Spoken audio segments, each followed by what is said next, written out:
O rei Davi é um dos personagens mais conhecidos e renomados do Antigo Testamento. O homem segundo o coração de Deus representa nossos esforços para superar os gigantescos obstáculos que enfrentamos todos os dias. Por isso, sua vida tem sido referência, geração após geração, sobre alguém que enfrentou e superou desafios inimagináveis. Hoje, conheceremos um pouco mais sobre a história do grande rei Davi.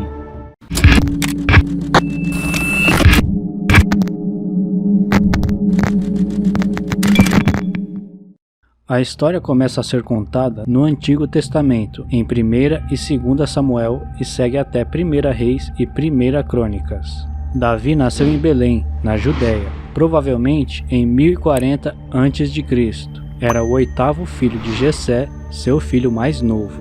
Ele era ruivo e tocava harpa. Era bastante jovem quando cuidava das ovelhas de seu pai. Quando Deus rejeitou Saul como rei, por conta da sua desobediência, ele enviou o profeta Samuel com o objetivo de encontrar um substituto de Saul para se tornar o rei de Israel. E Deus havia falado para Samuel que esse substituto era um dos filhos de Jessé. Na casa de Jessé, o profeta Samuel foi apresentado a todos os irmãos de Davi. E quando viu Eliabe, um dos filhos de Jessé, achou que ele era o escolhido de Deus. Mas o Senhor logo o corrigiu, dizendo que os seus olhos não são como os olhos dos homens, pois os homens olham a aparência, mas Deus olha o coração. O mesmo aconteceu com os outros 5 filhos de Jessé, até que apareceu o que menos aparentava ter aspecto de rei. Seu nome era Davi, o filho menor, mas de coração íntegro e temente a Deus. O Senhor o escolheu e Samuel o ungiu. No entanto, o propósito de tal unção não foi revelado publicamente naquela ocasião, e talvez os que estavam presentes achavam que o profeta Samuel estava ungindo Davi para ser o seu substituto no ministério profético. A Bíblia descreve que, a partir do dia em que foi ungido, o Espírito do Senhor veio poderosamente sobre a vida de Davi. E isso fica evidente em diversos momentos da narrativa bíblica, como por exemplo, quando ele tocava a harpa e o espírito maligno que afligia Saul retirava-se dele. Apesar de ter sido escolhido por Deus, ainda demoraria algum tempo até que Davi fosse reconhecido pelo povo como rei. Um episódio que trouxe um extremo reconhecimento a Davi entre o povo de Israel foi quando ele enfrentou e matou o gigante filisteu Golias. Davi havia saído de casa para levar alimentos aos seus irmãos que eram guerreiros, bem como colher informações para o seu pai sobre a batalha contra os filisteus. Já no campo de batalha, Davi tomou conhecimento do desafio imposto por Golias ao exército de Israel. Ele havia proposto uma batalha individual contra o escolhido do lado hebreu. O vencedor do combate determinaria o resultado da batalha. A batalha já durava 40 dias, e ninguém havia se disponibilizado para lutar contra o gigante, já que parecia impossível alguém o vencer. O próprio rei Saul entendia os riscos daquela escolha. Por isso, ele ofereceu muitas recompensas para quem se prontificasse a lutar contra Golias. Além das recompensas, Saul também ofereceu a mão de sua filha em casamento. Porém, quando o gigante aparecia, os israelitas fugiam de medo. Ao ver que um incircunciso desafiava o povo de Deus, Davi se ofereceu para lutar contra ele. Recebeu a melhor armadura para se proteger, mas recusou, pois não tinha estrutura física para usá-la de tão pesada que era. Sem proteção alguma, Davi pegou uma funda e uma pedra e atirou contra Golias. A pedra acertou na cabeça do gigante, que morreu na hora. Davi venceu essa batalha e a vitória do jovem pastor evidenciou que o Senhor dos Exércitos estava com ele. Depois da morte de Golias, o rei Saul nomeou Davi como chefe dos homens de guerra. Ele era estimado por toda a tropa, pelos ministros de Saul e também pelo povo. Nessa época, Davi se tornou um grande amigo do príncipe Jonatas, filho do rei Saul. Essa amizade forte e verdadeira sobreviveu aos períodos de provação, e a aliança feita por Davi e Jonatas perdurou mesmo após a morte do filho do rei Saul. Quando o rei Davi mandou buscar o aleijado Mefibosete, ele designou a herança da família de Saul.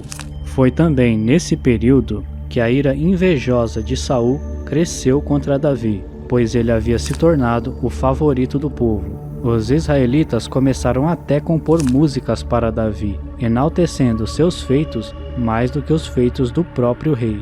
Saul não conseguiu lidar com aquela situação e em várias ocasiões tentou prejudicar e até matar Davi.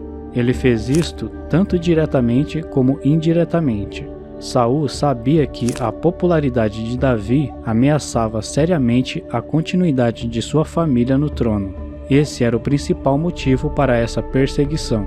De fato, isso era verdade, o que torna a amizade entre Davi e o príncipe Jonatas ainda mais extraordinária, pois Jonatas reconheceu que realmente o plano do Senhor para o futuro de Israel incluía Davi como rei. Jonatas até mesmo tentou apaziguar a ira de seu pai contra Davi, mas não obteve êxito, e Davi precisou fugir.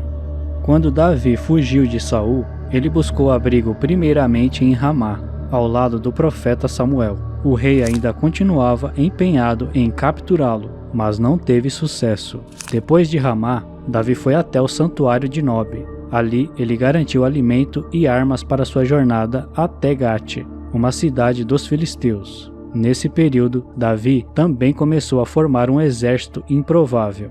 Ele reuniu homens considerados miseráveis, devedores e descontentes. Entre seus leais companheiros, muitos nem eram hebreus. Nesse período, Davi foi conquistando a confiança de clãs de Judá que estavam insatisfeitos com o papel desempenhado por Saul. Porém, enquanto o rei Saul esteve vivo, Davi não tentou nada contra a sua vida, pois dizia: não se pode tocar no ungido do Senhor. Davi reconhecia a autoridade do Senhor na vida de Saul, porque ele era um rei ungido por Deus. Diante desta atitude, Saul é quebrantado, chora, reconhece a bondade que havia em Davi e compreende por que ele seria o próximo rei de Israel.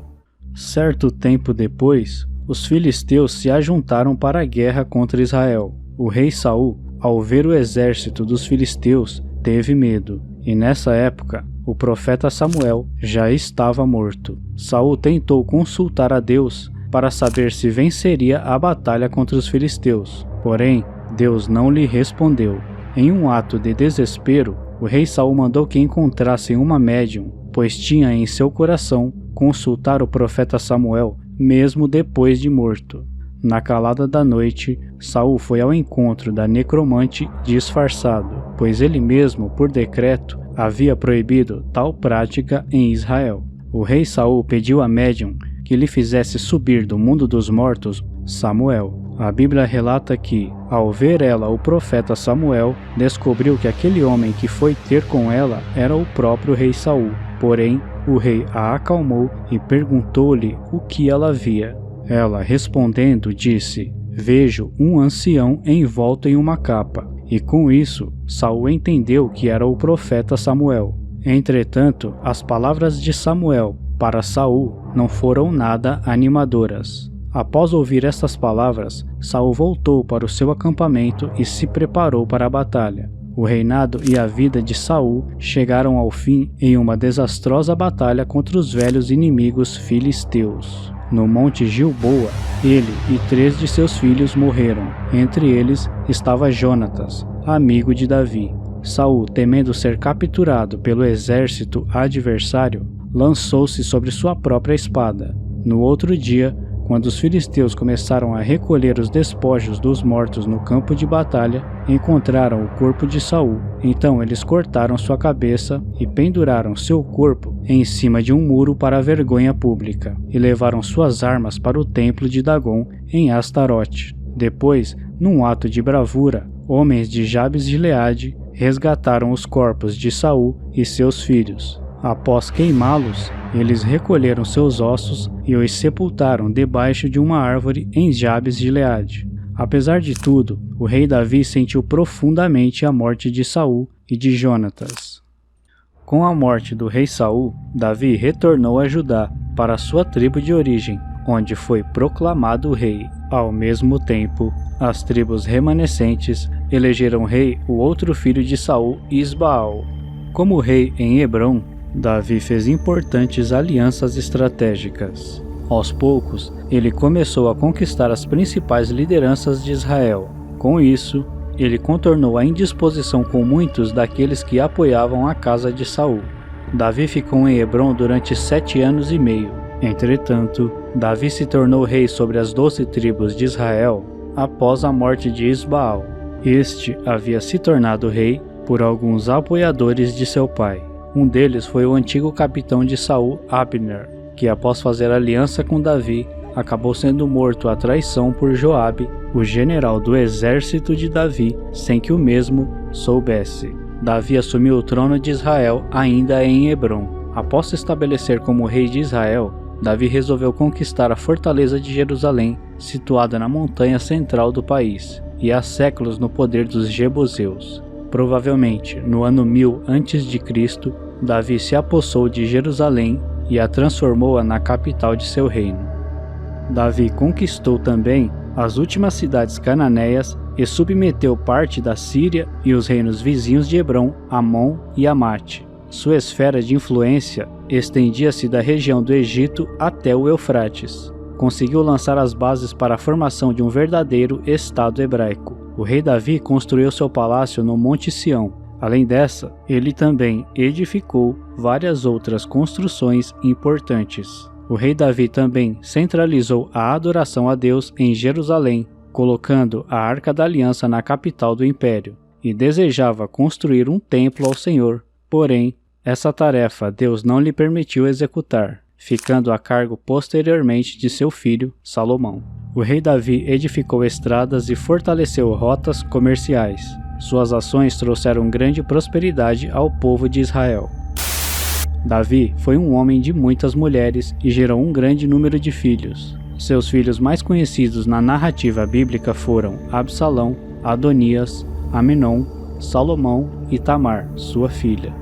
Se o reino à frente de Israel era próspero e exemplar, o mesmo não se pode ser dito de sua vida familiar, pois a família do rei Davi sempre esteve cercada de conspirações, intrigas, rivalidades e tragédias. Um exemplo claro disso são os episódios envolvendo Absalão, que matou Amenon por ter violentado Tamar. Depois, ele próprio acabou sendo morto por Joabe após tentar usurpar o trono de seu pai. Entretanto, tudo isso sobreveio à casa de Davi por conta do seu grande pecado. Foi no período de grande prosperidade do reino que Davi experimentou o seu tombo mais amargo, onde conspirou e adulterou com Batseba, e após isso tramou a morte de Urias, esposo da mulher. Por este ato, o rei Davi foi duramente repreendido pelo profeta Natã, expondo um pecado que até então parecia que ficaria encoberto. Davi adulterou com Batseba, se arrependeu profundamente, Deus o perdoou, mas não deixou de castigar o seu pecado, dizendo que, por conta daquele ato, a espada nunca se apartaria de sua casa. Da união entre Batseba e Davi, nasceu seu herdeiro no trono de Israel, o rei Salomão. As consequências do pecado de Davi puderam ser vistas claramente na sequência da história de Israel. Deus ainda disse a Davi que aquilo que ele havia feito às escuras, um dia, um da sua própria casa faria a céu aberto. E isso se cumpriu em seu filho Absalão, que à vista de todo Israel, coabitou com as concubinas de seu pai, o desonrando.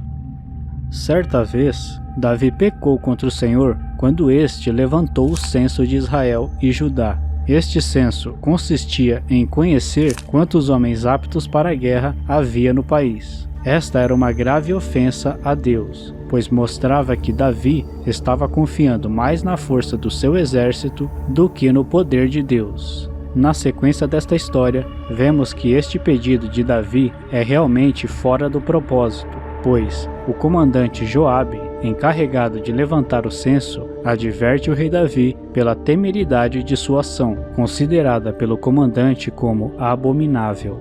Segundo o censo, haviam em Israel, aptos para pegarem armas, entre 1.300.000 e 1.600.000 homens de guerra. O levantamento do censo desagradou a Deus e ele decidiu castigar o povo por isto. Davi então, caindo em si, se arrependeu de ter ordenado o censo e pede perdão a Deus pela sua loucura. Mas Deus já havia decidido castigar o povo desde o princípio desta história. Por conta deste pecado, Deus falou a Davi por meio do profeta Gade que escolhesse entre esses 3 juízos: 3 anos de fome, 3 meses que fossem eles consumidos por seus inimigos, ou que por 3 dias a espada do Senhor causasse destruição à terra de Israel.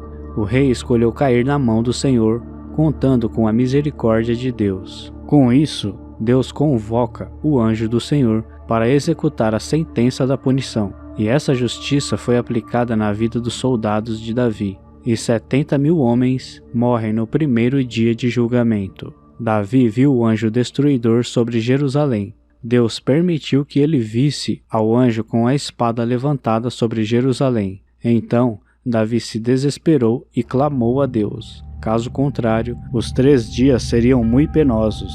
Davi assume a responsabilidade do erro e traz para si as consequências. Deus viu a sinceridade no coração de Davi e mandou que ele erigisse um altar ao Senhor na eira de Ornã, um cidadão jebuseu. O rei Davi comprou a eira, construiu o altar e ofereceu nele holocaustos e sacrifícios, e invocou o Senhor, e Deus respondeu com fogo do céu sobre o altar do holocausto. Deus recebeu o pedido de perdão e as ofertas de Davi, e deu ordem ao anjo, e ele tornou a sua espada a bainha, e cessou a peste e as mortes em todos os termos de Israel.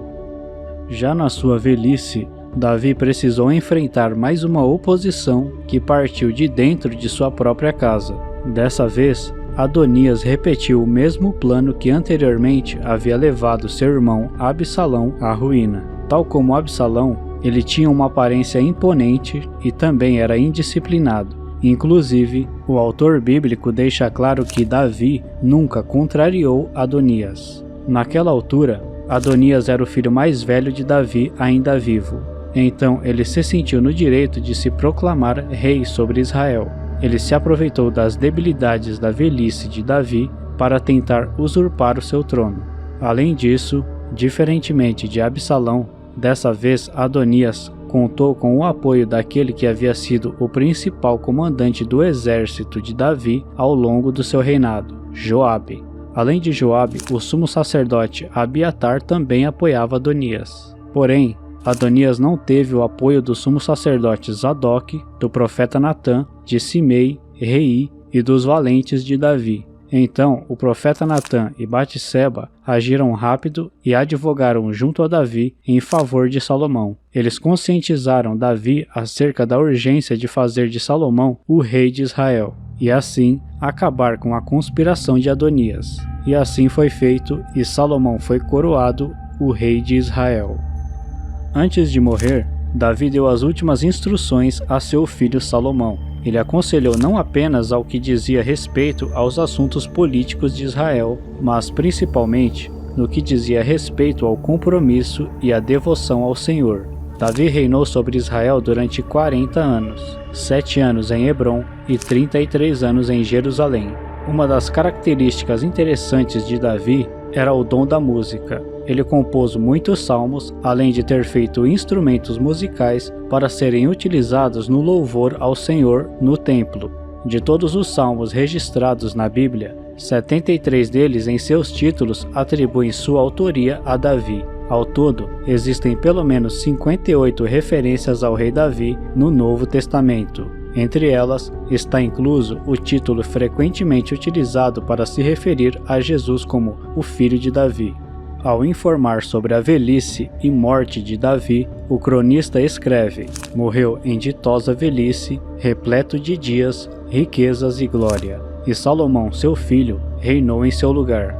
Apesar de seus pecados e ser um guerreiro nato, o coração de Davi era puro, a ponto de ser chamado um homem segundo o coração de Deus. Isso nos faz entender que podemos lutar para manter nossas vidas adequadas e que nossos pecados não devem ser motivos para nos desanimar de caminhar com o Senhor. Devemos reconhecer nossas falhas e lutar para manter nosso coração puro. Apesar de suas falhas e problemas, Davi não se afastou de Deus. Muitas vezes, quando pecamos, a tendência é nos afastarmos de Deus por vergonha. Mas Davi nos ensina que o arrependimento sincero e contrito, o Senhor não despreza. Se gostou do vídeo, comente, compartilhe, e não esqueça de se inscrever no canal. Muito obrigado, e até a próxima.